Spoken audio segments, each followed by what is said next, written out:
ভারতের কট্টর হিন্দুত্ববাদী কয়েকটি সংগঠনের আন্দোলনের মুখে বাংলাদেশি পেসার মুস্তাফিজুর রহমানকে নিয়ে চরম বিভ্রান্তিকর সিদ্ধান্ত নিয়েছে ভারতীয় ক্রিকেট বোর্ড।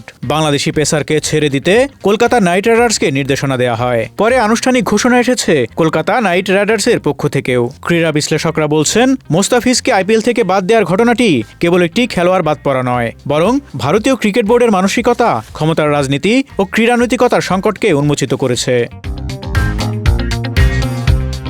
মুস্তাফিজকে আইপিএল থেকে বাদ দেওয়ার সিদ্ধান্তে ভারতীয় ক্রিকেট বোর্ড বিসিসিআইকে ধন্যবাদ জানিয়েছেন ভারতের সরকারি দল, বিজেপির নেতা ও ধর্মীয় গুরুরা।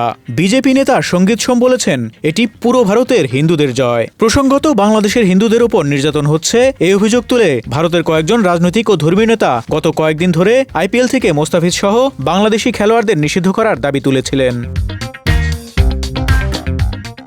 এমন প্রেক্ষাপটে প্রশ্ন উঠছে, এই সিদ্ধান্ত ক্রিকেটীয় নাকি শুধুই ক্ষমতার প্রদর্শনী? মুস্তাফিজ ফর্মহীন নন, চোটগ্রস্ত নন, শৃঙ্খলাজনিত কোনো অভিযোগও নেই, তবু তাকে বাদ দেওয়া হয়েছে।